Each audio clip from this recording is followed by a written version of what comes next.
If I have not had the pleasure of meeting you, my name is Amy Joy Tofte, and I serve as the Director of Education. We are so glad that you're here just to talk with some friends about speech in the NCFCA and how we can use that to build each other up.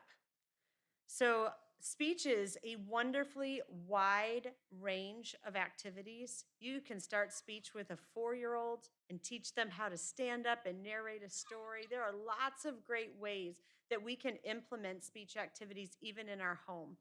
And then we can help our students wrestle with ideas and learn to research and learn to organize their ideas, to say things eloquently. And and we can also then move them on to limited prep speeches where they have very little time to prepare and they just have to come up with something to say.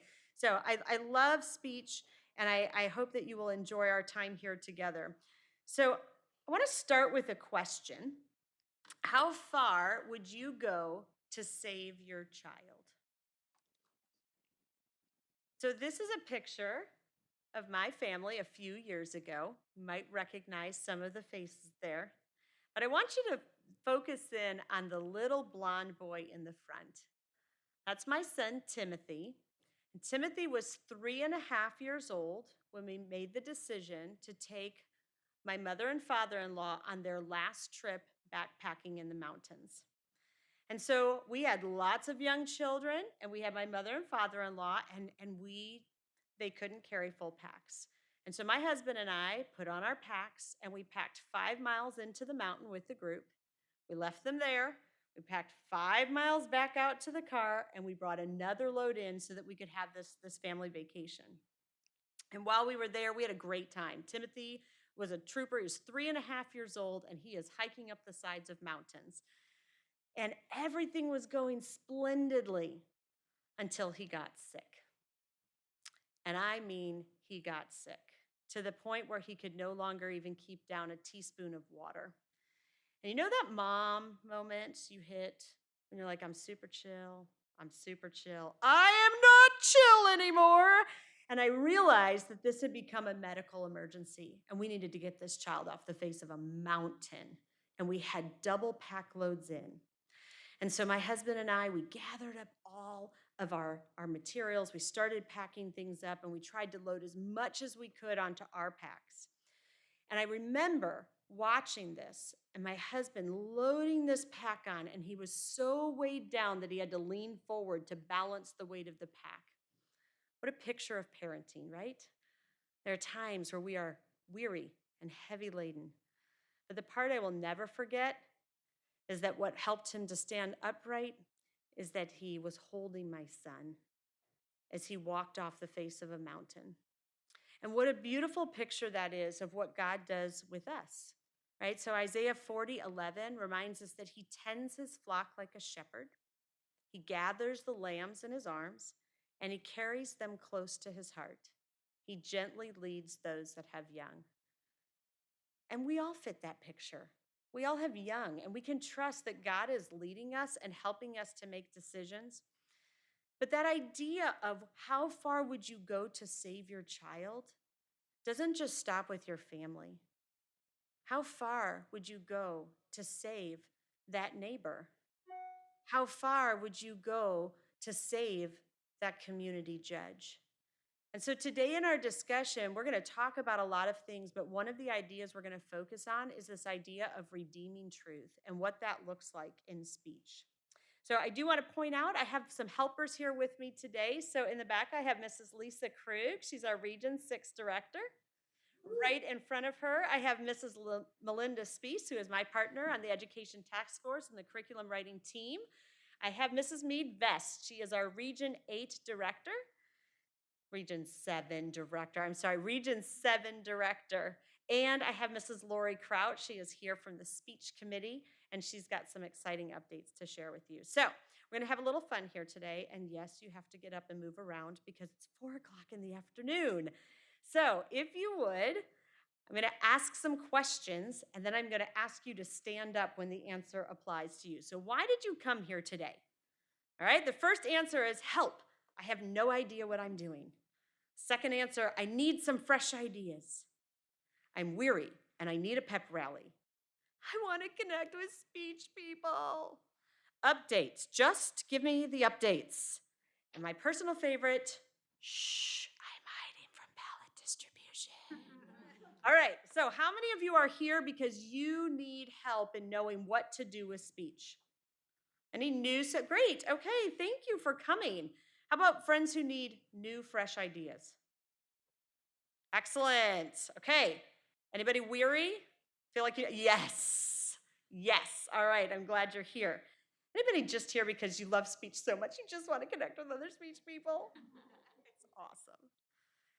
Who's here for the updates? Yes, yes. So I will make sure that Lori gets plenty of time to give those updates. All right, be honest. Are any of you here hiding from ballot distribution? Name and number.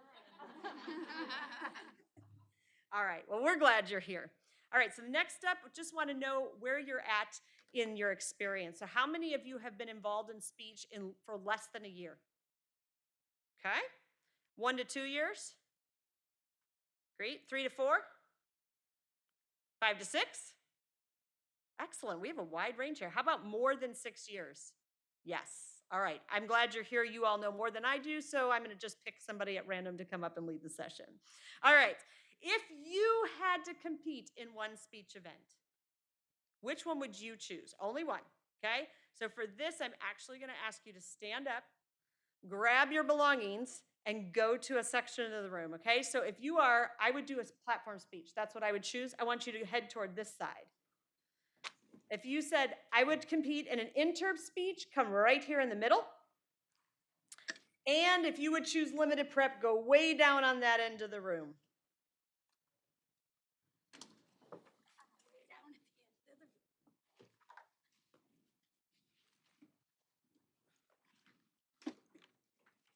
Okay, no interpers? Oh, they're coming. Okay, good, good, good. Awesome. All right. Do we have some limited prep people? Nice. All right, so now what I want you to do is look at your teams. You guys have so many. I'm going to ask you to split into 2 groups. And if you'll come to one of these center tables with your people, we're going to work through some exercises about those speech categories, okay? So interps here, platforms here and here, and limited prep somewhere over there.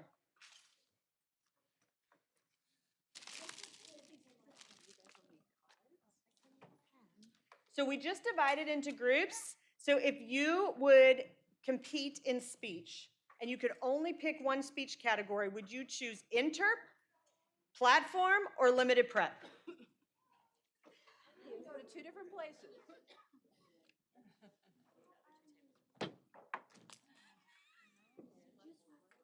All right. So I want you to take a little bit of time to get to know the people that are at your table. So this table talk session is called Highlight Reel. Go ahead and introduce yourself and share a 30-second highlight from speech this year.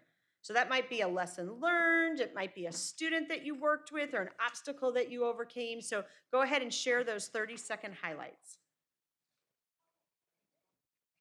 Okay, introduce yourself. I'll start. You get to start. Get longer than 30 seconds.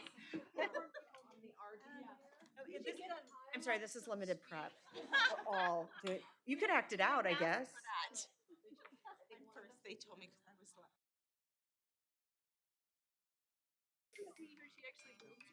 Okay, we are back. Does anyone want to share their speech highlight? Did you have any really great stories at your table? We had a really beautiful one at ours where Mr. Club, they had a girl come in who was just had a lot of maybe even a lifetime of troubles at home, and she was being raised by her grandparents. Came into club just basically in a shell and unable to introduce herself or look anyone in the eyes or participate or engage. And through the course of the season, she's opened up, she's bright, she's really engaged with everyone, introduces herself, looks them in the eye, and it was just a beautiful testimony of how it just helped her maybe even process what was going on at home, but definitely engaged in the whole thing at club. So it's really beautiful. Any other highlights for our highlight reel? coming to the platform table next? I think. My shirt through it all. No, we're not gonna share everybody because my story. Okay. I had to make it a personal story instead of just about our whole club, but it was my daughter who was in just a very new speaker, just turned 12 at the beginning of the season and was just very timid and shy and tears every week. Every speech topic, every impromptu prompt was full of tears. Could not leave the room and went to her first tournament and didn't even have to worry about her. She was just off and she broke into regionals. So entirely different kids. So just to see that progress in 9 short months was Thank you, April. How about up here at our interv table? Any great stories? Really, I think the theme at our table was watching the growth of the kids, whether it be Melinda's story, something like Melinda's story, or the platform story, or seeing growth from 7th grade to 10th grade. It's the seeing the growth of the students throughout the year and recognizing that it's oftentimes the feedback from the parents that helps nurture the growth. Love that. Anybody here want to share? Cindy. Cindy's so glad to be my friend right now. I guess I would just my story actually is about my kids or whatever, but I really appreciated everybody else's stories too because it is about impacting everyone. But the story about my kids is they had done well at a tournament and we had taken them out just to kind of celebrate. And I had actually met just moms talking from another region, and we were talking. It was kind of a long conversation, but anyway, the long story short was out of all of the speeches that had impacted her the most, she started to mention a speech about 2 little pigs, and I'm like, that's my kids, out of the hundreds of speeches that impacted her that she's could have possibly, it was such a random thing. It was like I just saw God's hand in it, and I was so happy to share with my kids that this person that saw your speech was so impacted by it. And when I told them this, they both teared up and they're like, that's why we came. That was our purpose in coming, was to impact people so that they remember, that their theme is that God loves you. And so that was really, really special for us. And to see that not only had they impacted people, but God had orchestrated my meeting the mom, and just to give them that feedback and encouragement. I think that's one of the things I love about Region, the whole NCFCA is all of the stories, like after tournaments, is like you just see God's hand weaving through and how people are impacted. Great. Well, thank you guys for sharing those. We are going to move on. Going to make the interpreter act theirs. I did think about it. All right. Well, I do want to remind you that at NCFCA, we have a mission. It is my hope and desire that at the end of your time in NCFCA, you'll be able to recite this mission and look back and say, we have accomplished this mission. So our mission is to challenge and equip ambassadors for Christ to communicate truth with integrity and grace. So I just want to focus on one aspect of that I've noticed this year, and that is, does anybody see an age range spelled out in the mission statement? I think the absence of that is a really important thing to note, because when I look back at my experience within NCFCA, I joined this organization absolutely 100% for a kid that I loved a lot, because nowhere else in your lifetime do you sign up for $1,000 weekend to stay in a crummy dorm room and shower next to people you don't know and stay up for 18 hours a day and judge 17 rounds. There are no other reason that you do that. But I look at not only his growth, I'm super happy for that. He's now graduated from college and he is on to bigger and better things in his life. But I look at the growth that's happened in myself, in my husband. We parent different. We have friends. We have community. We have people who have sharpened us and challenged us. So we're not just equipping kids. We're equipping people, ambassadors for Christ. We also have a set of values. And I want you to know that these values drive everything we do. So when we are talking about decisions that will impact the league, for example, how many of you are blessed by the changes to the juniors program at this tournament? So we have one of our fantastic juniors ladies who came rushing in. She was so excited to be here because she was waiting for parents to pick up their children. But I'm just telling you, I started this league with a 12-year-old and 5 others in tow. And I remember how difficult it was to come to tournament. But these values also drive our decisions about juniors and how do we build constructive community for them while all their big people are doing other things.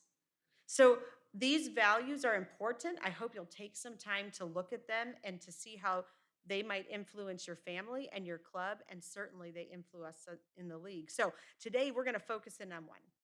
And the question at hand is, what is redeeming truth? So what do you think of when you hear that term, redeeming truth? What does it mean to redeem? And you can feel free just to shout it out. To buy back. To buy back. So something is over here, we're buying it back, okay? Nice. We owned it before, we lost it, and now we are buying it back, okay? What else?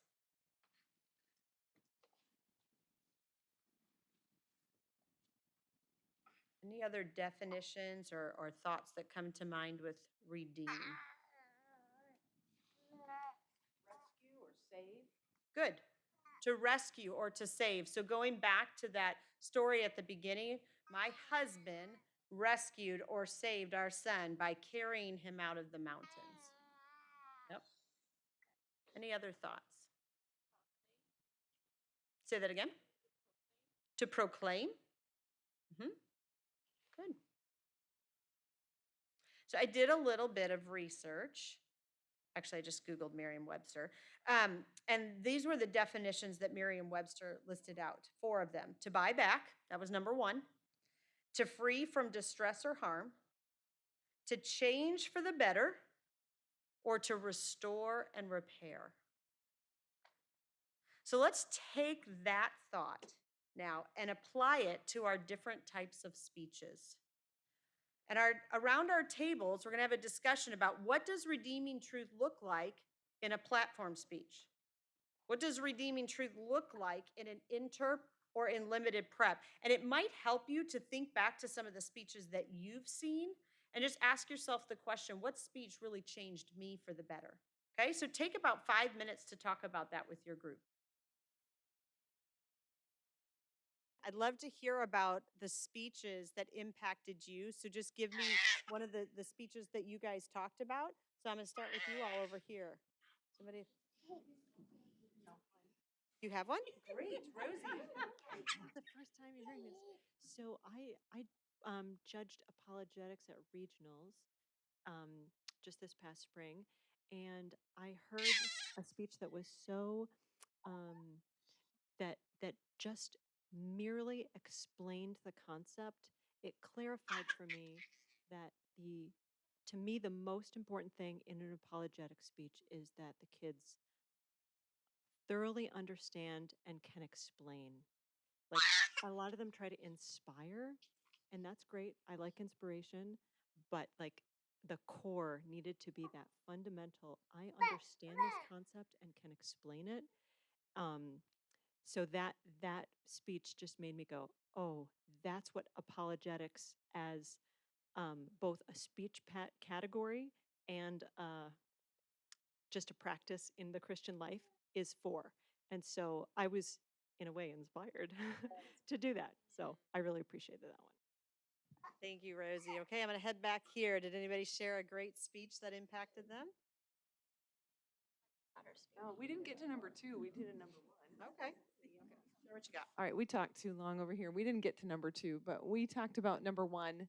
A redeeming truth in platform is when you see students write a speech where they're actually working through some of the hard places that have happened in their own life.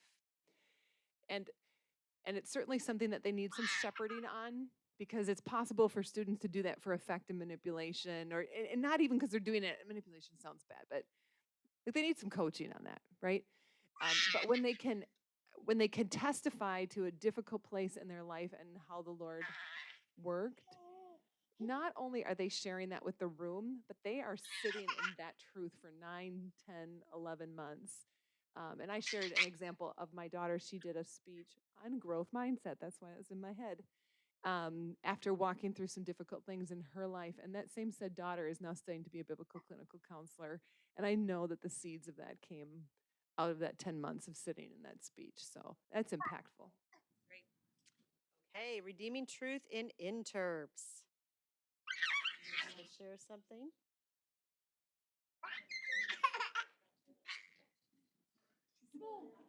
She did. Okay, so it's true, she did. But we're gonna talk anyway about number one, not number two, because we didn't get to an example of a speech that changed you for the better. Several times it was brought up that kids are working through what's going on in their own lives. But part of what was also brought up here is when kids write a speech because they are convicted by the Holy Spirit, this is the speech I'm going to write, or this is the speech I'm going to present, and the feedback that they get does not get them first place. And the feedback that they get is change this, change this, change this. And they say, no, I'm not going to change that. And they stick to their guns. And, that has got to be a growth for them to stand up and say, no, I'm not going to do it for the glory. I'm going to do it because I'm going to honor the Lord. Okay, I'm coming back this way. Redeeming truth in limited prep.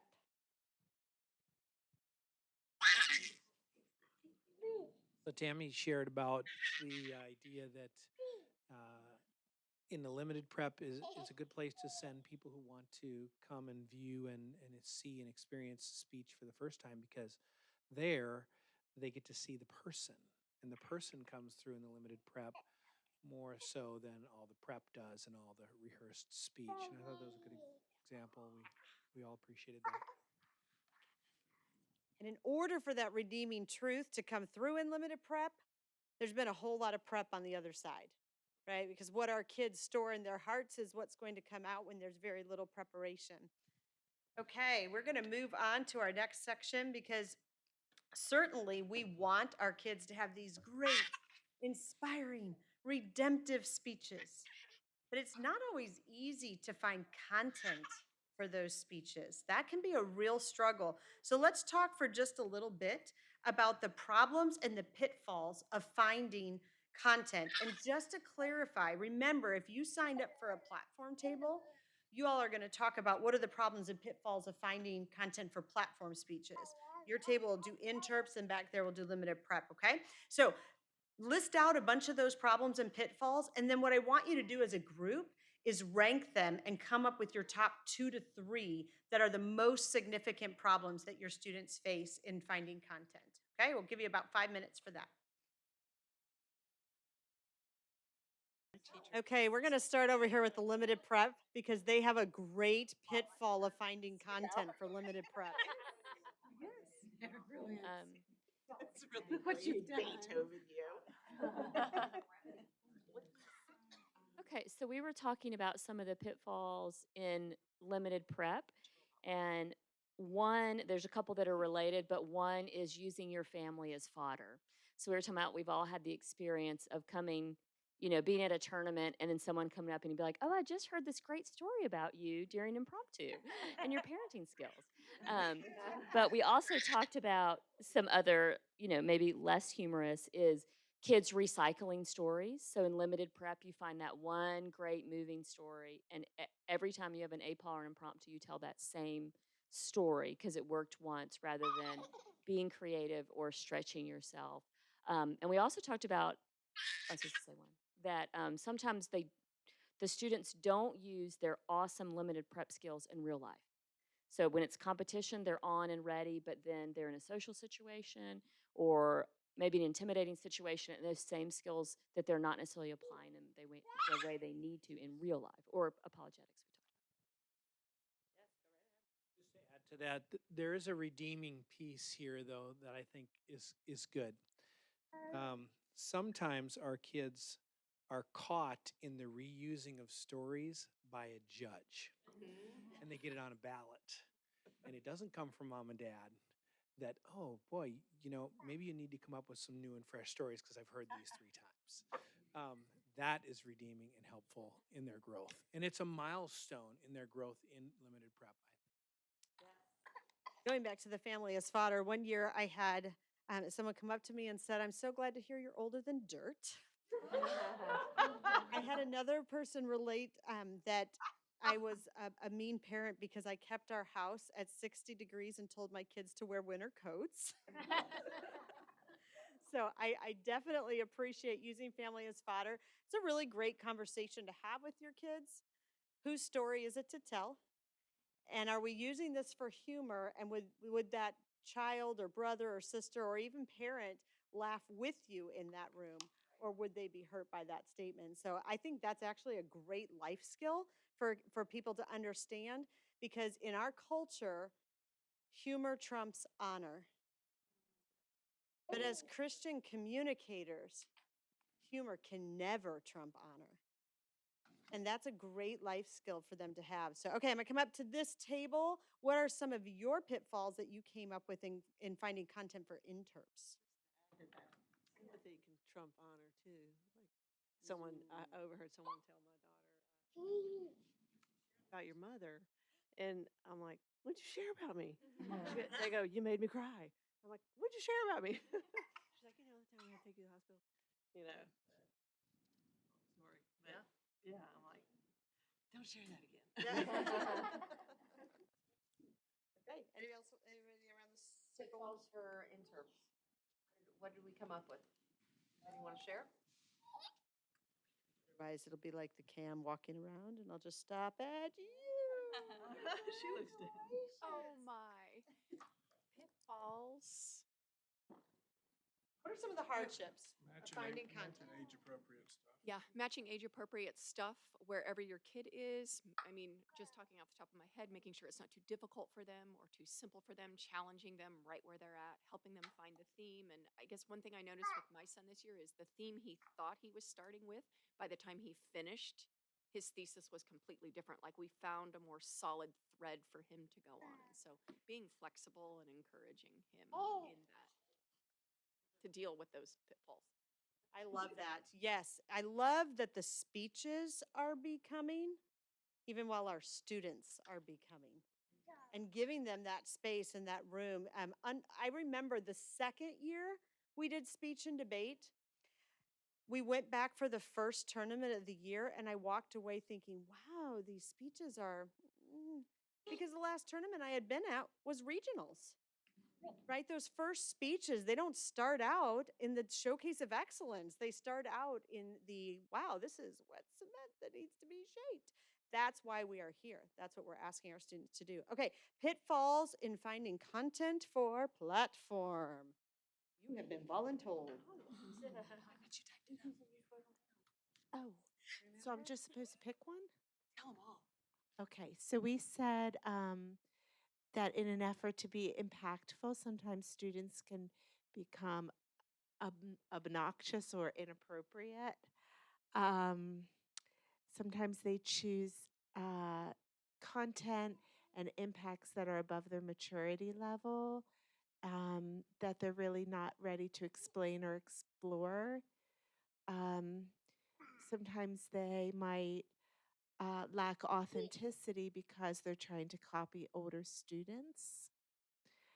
A trouble finding a topic that has universal appeal, like they might be super passionate about it themselves, but nobody else cares about underwater basket weaving or something. We said that maybe they might struggle to use the skills that they're learning in real life. Oh, I'm going into what you all said now. Sorry, I'm reading it off of a page. Those are great ideas and pitfalls. So, those are things to watch for with your own kids. I think giving them some freedom to be able to explore and understand what their limits are is helpful. But I also think sometimes as parents, we have to shepherd that. I love the story in Corey ten Boom's book where she talks about standing on the platform with the suitcase and she asks her father a question. And he says, you know what, that one's too heavy for you to carry. So I'll carry it until you're ready. And there is an element of this. This is a high school league, but our 12-year-olds aren't always ready to address some of those topics. So I know as a family, we always would talk about even the debate resolutions. Is this a resolution that I feel like in good faith and conscience is going to be good for you over the course of a season? And we have those conversations. Sometimes they're pretty challenging.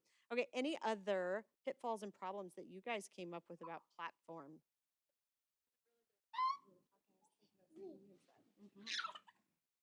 Right. This is not my original idea. This is actually Amy Joy's idea or whatever, but it has to do with what you were talking about. I think there's a pitfall of our students being wanting to choose subjects. We've talked about this of things like tackling the big subjects like suicide or depression or whatever. And I think Lisa hit upon this. Do you want your kid to be sitting on that for 9 months, and to be, hitting those heavy, heavy, heavy subjects, even if they have a redeeming truth at the end? It's like it's something you really need to talk to your kids about because it's like, do you want them to be tackling something that they're sitting on for that long? And so something to think about.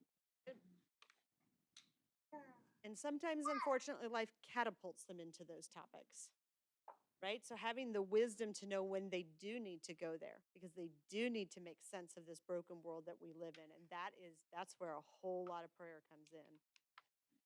I've heard my daughter say herself, and when talking to the other students, is this piece going as far as interrupts? Is it going to be easy to cut and keep a story stream? So that's something to look at. Yeah, that's very important. I know the very first year that we did interp, as you might imagine, is not my world. Over here on this side, maybe more toward debate. But I was challenged by someone who said interp would actually help your son become a better debater. And so we explored that. He decided he was going to do a story from his Challenge B class because of what you just said. The idea of cutting a story was so foreign to him. Like, that's a pretty complex skill. So he chose a short story that he could do in that 10 minutes. And it did make him a better debater. Yeah. So, all right, let's go on. So what we want to do next is called stoplight. And here's what I want you to consider. Think about you as a parent of your own children. Okay, you are a parent of a speech child. As we've talked about all these ideas, as you've heard some suggestions from other people, what is something that we need to stop doing right now? It's something we are doing that we need to stop doing. Okay, the yellow light, if you're like me, is something we continue through and wave on the other side. It is not something that causes us to stop. So yellow is something that we are doing that we need to continue. So think about what you're doing in your home where you're like, you know what, this is working. This is really good. I'm seeing the growth in my child. And then the last one, the green, is something that we're not doing that we should start doing right now. Okay, so take just a few minutes to talk about that in your circles, and then we'll meet back together. So are they writing this? Yes, if you have the note cards in front of you, I would love for you to write your name down on the card and just jot down. You don't have to go into lots of detail, but just jot down. I keep those cards. I actually go through every single one of them. I read what ideas people have. That helps us as a league to look at for ideas that either things that we are doing that maybe we need to change, but it also helps give us new ideas of where do we need to go from here. So if you will do that, put your name on there. And if you have any questions that you would love to just say, hey, I'd like to talk to Amy Joy for 15, 20 minutes, write your email on there and I'll send you an email about that as well. I still see a few more people writing, but I'm going to start walking to the back of the room. So just be thinking about if there's anything on your card that you want to share with the group.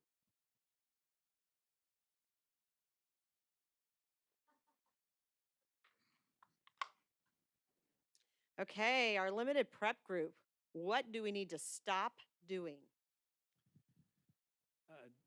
We didn't talk about it here at the table, but one that I have down here is stop answering endless emails of questions from people that we can answer very clearly at the club. And if they can't get it, then we don't do it by email. Excellent. Anyone else? Something we need to stop doing as parents of speech students? I have a junior assistant here. This is just fantastic.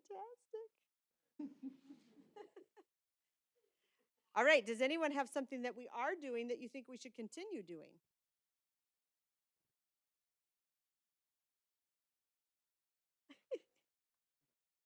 Okay.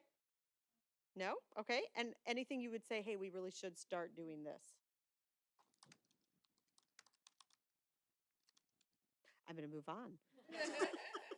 I bet our intern people have lots of stuff on their cards. All right, I'm going to stop here at platform first. Anything you think that we need to stop doing as parents of speech students?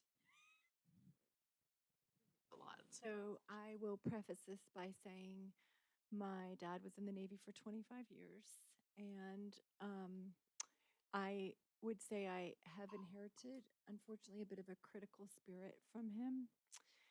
And so I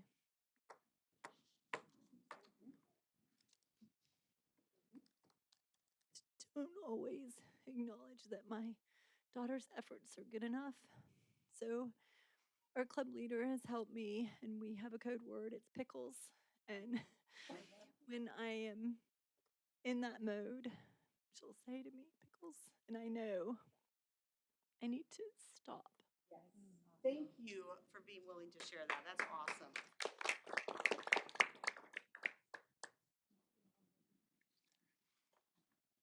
I need to stop sending mixed messages to my son.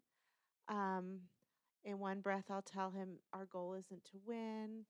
This isn't a means to an end. Or this is a means to an end. It's the journey, not the destination. And then that's followed by, well, you did a lot better in the last tournament. What went wrong? I love it. Thank you so much. We're going to stay with things we should stop. Anybody here have something we should stop doing?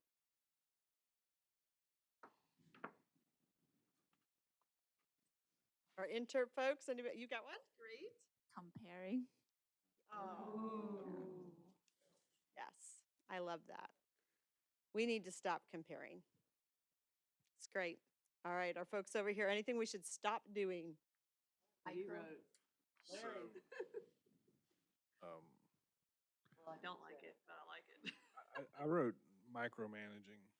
You know, and part of that I think goes back to what the lady spoke over there is it's this mixed message. It's a yo-yo or a roller coaster ride where, you know, we're in this for the development, but don't you want to win? You know, so you have this back and forth of okay, where are we in this?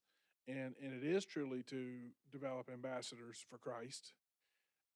But at the same time, you start comparing and you start, you know, they're just so, it's just such an amazing environment. You want more for your child. So you get pulled into this thing. And so you start to micromanage and go, but if we did this and this, rather than letting them learn and grow, you know, listen, pain is a wonderful growth, you know, tool, you know. Thank you, Larry. Okay, anything that you would say we should start doing? What should we start doing? We have one back here. Getting my steps in today. And she was voluntold too. So I was a paramedic for 15 years, and one of the things I really appreciate about my training is I was trained right here in this area by a man named Dave Page. And Dave was an an incredible guy. You know David? Oh, he's an incredible guy. And in training paramedics, he'd always make you say what you did well before we could go on to what we can improve. So we've tried to do that, right, Mrs. Velchek, in the club, talk about what did you must state something you did well before we can go on to what you can improve. So I think that should continue. I'll save you a few steps. Mine isn't start, but it's what we should continue is every year at the beginning of the year, I have everyone in our club, all of the students write down their personal goals for the year. Because when they start to not have success, we can go back to those personal goals. Maybe it's, man, my impromptu's never been over 30 seconds. But then at the end of the year, we can go back to, so you didn't break, but what were your speeches? How long were your speeches? Or maybe it's, I want to be able to get through my entire speech without stuttering. Okay, how many ums did you have in your finished speech? None. That's a success. So we really in our club try to have the kids at the beginning of the year set personal goals. And if their personal goal is to go to nationals, I say, nope, you need to find something that isn't dependent on somebody outside of you or your judges. It has to be something that you personally can succeed with. That I love that. That reminds me of a time I was walking down the hallway at a tournament, and there's this dad and his young son, and they are jumping up and down and hooting and hollering. And I'm thinking, wow, what just happened? And it was exactly that. He was aiming for 30 seconds and he got 31. And they were celebrating. Yeah, I love that. All right, anyone else? Yes. Just on that note, as a antidote, and yeah, that we had a boy in speech this year whose goal was to uh, get better than last place in one tournament on one ballot. So it's small, and he succeeded. And it's the small steps. So This is kind of a continue for our family personally, but we're busy. We're busy homeschool moms. We have so much on our plate, and we added speech this year to our families. And my 12-year-old daughter was just gung ho, and she was rewriting speeches every time before each tournament. I'm like, we don't have time for this, but I think I just learned to let her, because she did it and she could. Where I was like, we don't have time for this, and you don't have time to memorize it. So I think almost not even limiting them. I was like, we don't, giving them the space. Yeah, and maybe even protect my sanity. Like, I don't want to have to support this later when it crashes and burns. That's great. Any other things we should start or continue? What she said, just recognize when we have limiting beliefs that we put on our children. I can't do that. Yeah, I think the overarching idea that I had there, I didn't communicate it well, was the process of improving a speech. I think that what I didn't go, the speech is done. Let's move on. And she wanted to keep, with the feedback each week from coaches. Let me improve this. And I was cutting that short, and then to realize how much value comes in that rework and figuring out a better way to say it, a better way to communicate that I wasn't giving credence to. Your phrase crash and burn, I love that, because sometimes we need to let our kids crash and burn. Because oftentimes we get caught up in the success, and God he's used the failures. Yeah. Well, actually one time my oldest child came back and he did a devotional for our speech club, and the standard of excellence had been that was just something that was talked about all the time. His devotion was about failures. And I was like, oh no, where is he going? But he said, the Bible's full of failures, and God uses the failures. So Well, I think about where we started, and that's a perfect segue to come back. And it's this idea of redeeming truth. And God is redeeming all of this. He's using all of these experiences in our children's lives. So thank you for walking through these things. Hopefully you picked up some ideas or inspiration from the people at your table. But now it is my privilege to welcome Mrs. Lori Crouch. She is the chair of our speech committee, and she's going to share with you, since we're talking about becoming and redeeming and continuous improvement, we're going to talk about changes to our speech categories.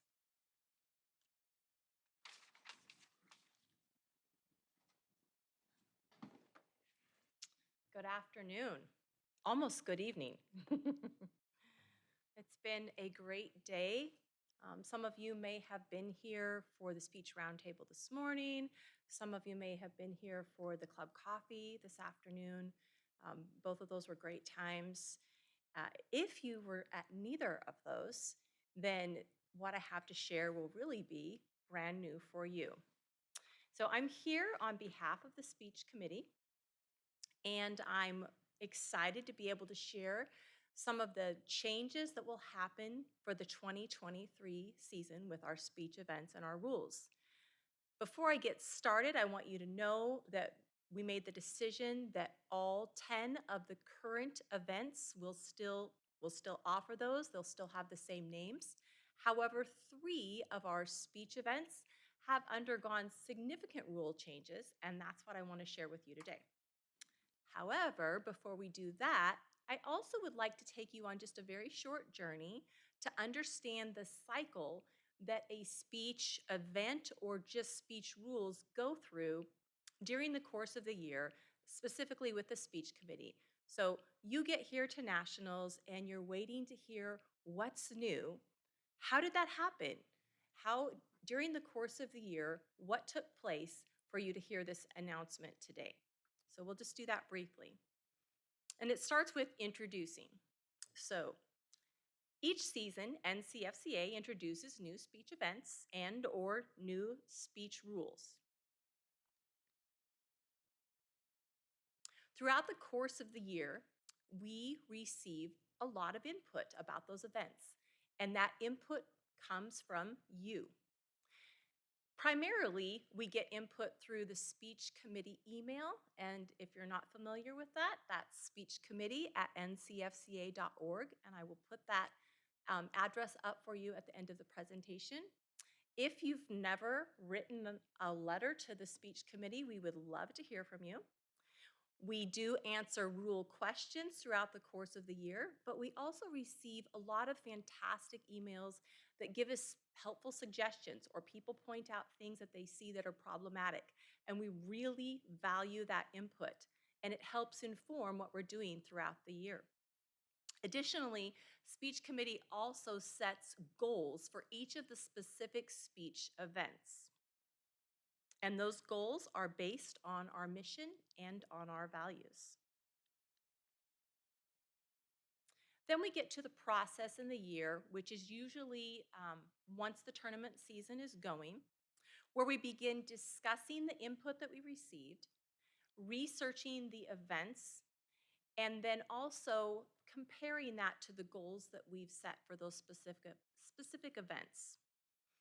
We start to ask ourselves questions about how we can make a change that will meet the goals more effectively.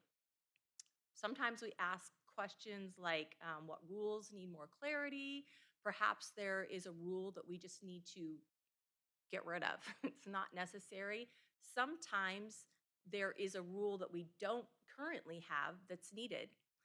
And then there are times when it's just a change of the ballot that's actually going to really help that specific event.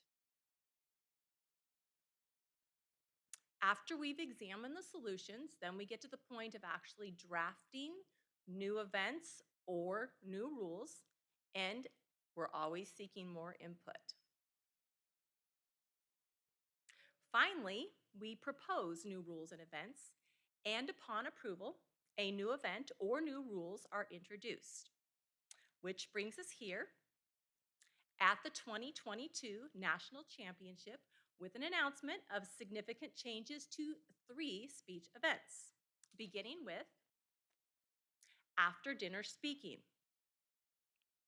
You'll see that we're on the input cycle here.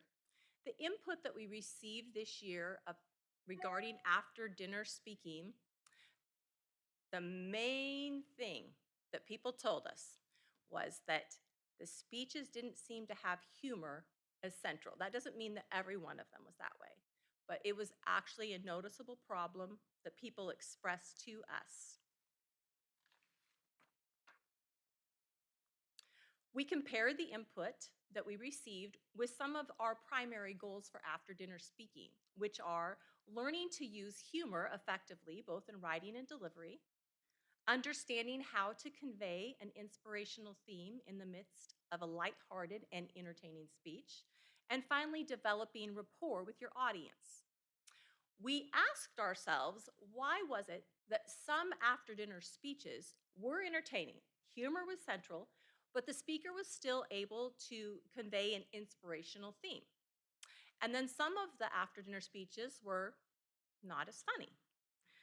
We closely looked at the speeches that were effective to better understand why. Why were they funny? We came to the conclusion with each one of the very effective after dinner speeches that in those cases, the speakers really understood their audience. They spoke to their audience. What was needed to meet the goals? As we spoke of before, in draft, we spent time researching ADS. We spent a lot of time discussing and seeking more input. And then we proposed 3 significant changes to this event: unlimited characterization, an intended audience, and an adjusted ballot. Which brings us to the introduction of after dinner speaking for the 2023 season with this new definition. Entertains with humor while communicating a theme relevant to a mock audience. As mock audience is like a brand new NCFCA term, I'll just kind of define that a bit. That would be a specifically stated audience to whom the speech is written and delivered.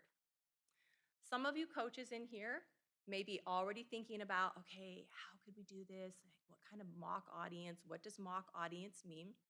And I can tell you that the speech committee had a lot of fun discussing mock audience, and they came up with so many examples of mock audience. But we decided on 4 that we'll share with you just to kind of whet your appetite, give you an idea of what mock audience means, and then, we all know how creative kids are, where they're going to come up with all sorts of different mock audiences, but this is what we came up with.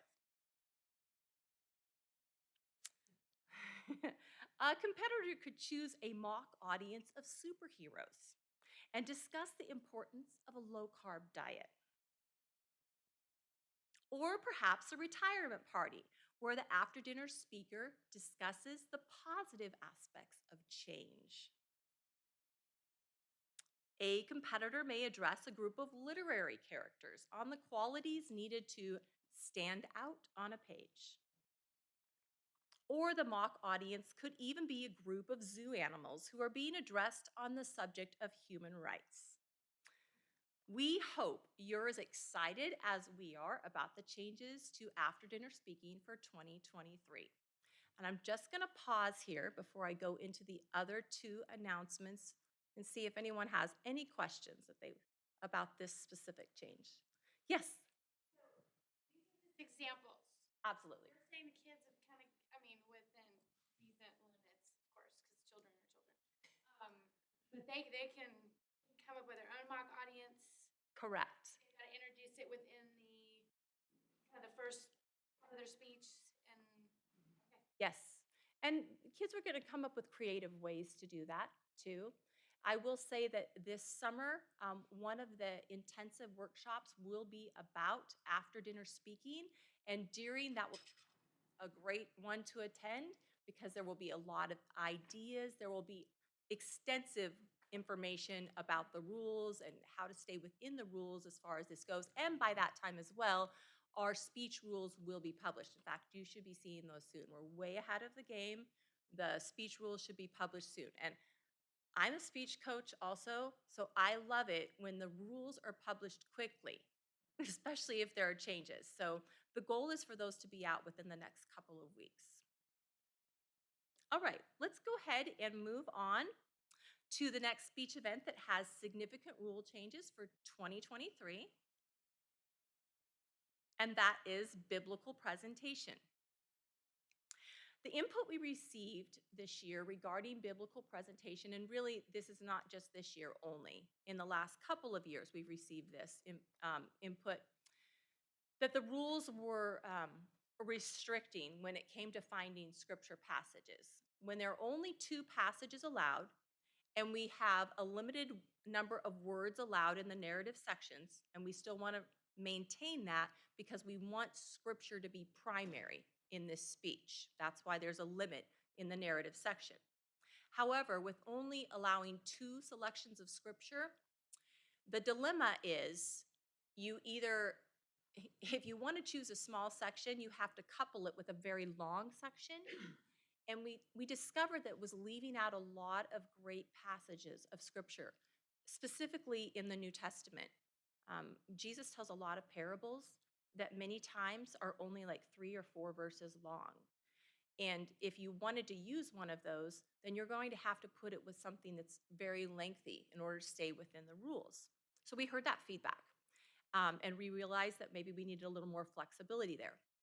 The other area that we received impact was on the visual aid itself, and there was a desire expressed that maybe there could be more creativity with the visual aid. So we looked at the input and we compared it with our goals for biblical presentation.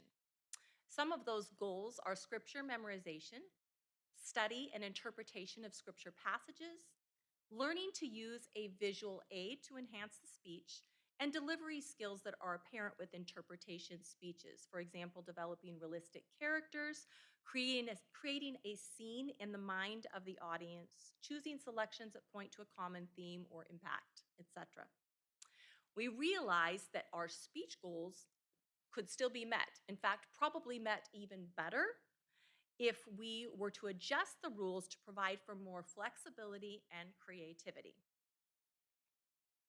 How could we better the speech and provide competitors with more flexibility and allow for greater creativity? Discussion, research, and further input, again, part of our process, brought about these proposed changes. An increased number of scripture passages and more creativity with the visual aid. Which brings us to the introduction of biblical presentation for 2023 with this new definition. Develops 1, 2, or 3 selections of scripture and presents the selection with a chosen visual aid. We're excited to see our competitors creatively use the options for biblical presentation in 2023. And then I'm going to pause again just for a moment if anyone has a question about this. Yeah, Rosie. Yes. Good question. Okay, as I said, the rules are not published yet. No, we are in the cycle of the rules being published, or that we would say introduced when we publish them in the research library. We're at the proposal stage. That's how far we've moved along. So we're almost ready to launch those. There will be some limitations, but I think we've been very generous in allowing a lot of room for creativity. I'm excited about this. I will tell you this. If you enjoy biblical thematic, if your competitors enjoyed that, and they were really sad that they didn't get to use the notebook, they can use the notebook this year. If they're sad because they really like the cloth and they want to be able to use the cloth, they can still use the cloth.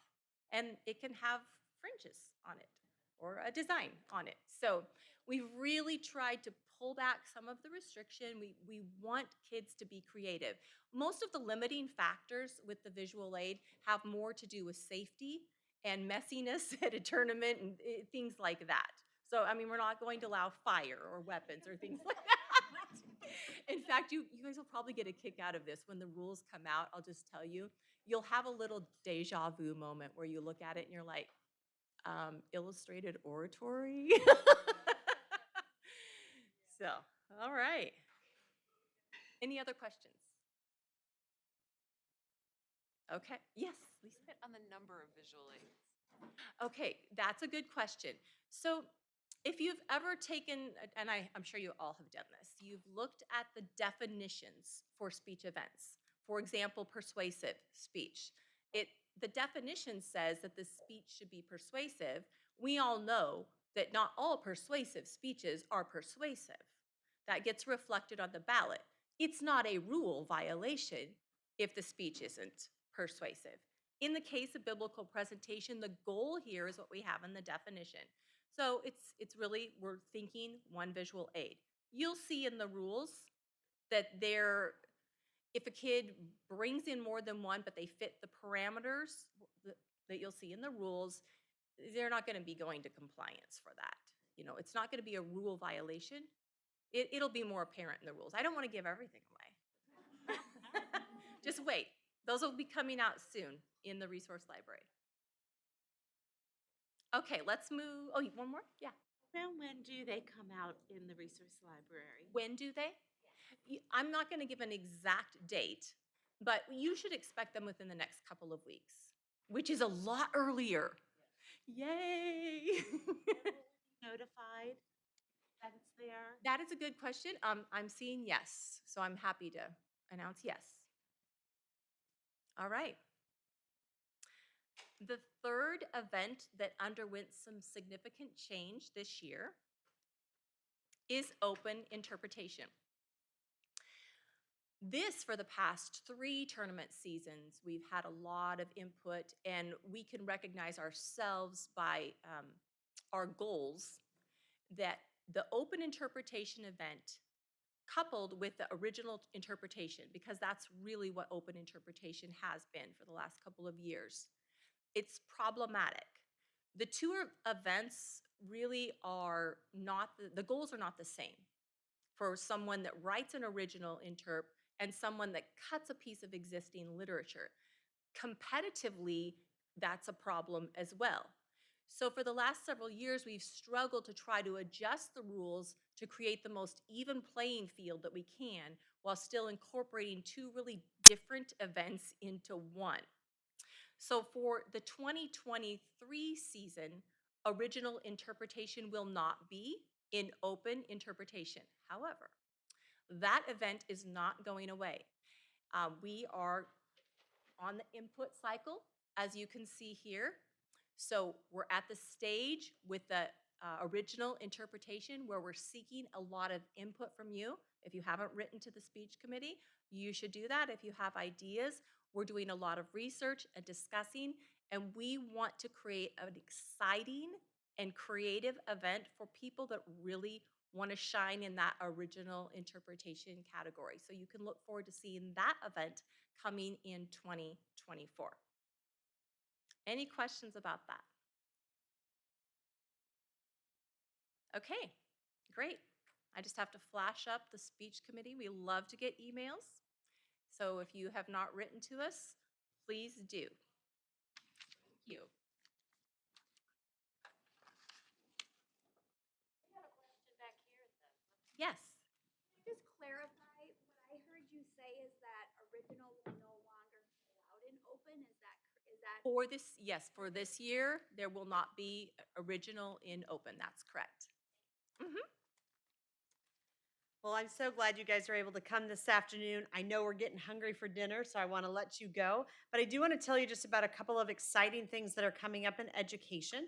So as you know, we have curriculum for speech and policy debate and value debate, and you are still welcome to purchase that. That curriculum involves 12-week lesson plans and activities that you can do either in your home or at your club with a group of people. But I do want you to know that the League is undertaking a rather large project to revamp all of our curriculum and to add a new one. And that new one will be apologetics. So I wanted just to put an invite out to all of you. If you have an interest or if you have experience in writing curriculum or in accreditation or in any type of graphic layout, I would love to chat with you. And my email is amyjoytofte@ncfca.org. And then last but not least, we do have summer events available that are a great opportunity for your students and maybe their friends Maybe this is a way that you could reach out to somebody who's never experienced NCFCA before. So we divided our events to reach two very different audiences. So our camps this year are super fun. We have chosen alumni to join us. Their goal is to get reluctant speakers, people who have never done this before, just to dip their toes in the waters of communications. So it's a great outreach opportunity for your students, but also for your home or your club. So if you're not able to attend in person, you can purchase those recordings for your family, and you'll get all of the resources that go with that. You can also do that for your club. So if you have 4 people in your club that want to join together, that's going to end up being a good cost-effective way for you to get some training. But I also want you to know that the intensives have been shifted to the other end of the spectrum. And these are really designed for experienced students to get a deep dive into the resolutions. So we're bringing in experts, subject matter experts, members of our debate resolution committees, and they're going to really launch these students into a great year of studying and researching speech and the debate resolution topics. We also then are offering intensives for biblical and ADS, which probably makes a little bit more sense now, so that we can help our students to understand what are the boundaries, but then also the awesome opportunities for creativity in these 2 events. So if you have any questions about those events, you're welcome to talk to me afterwards. So thank you so much for coming. Yes, ma'am. Also be available to be recorded.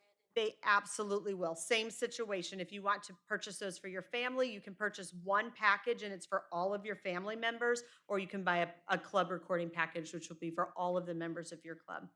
So you are welcome to join us tomorrow. We have a full slate. If you have debaters, our debate resolution committees will be here.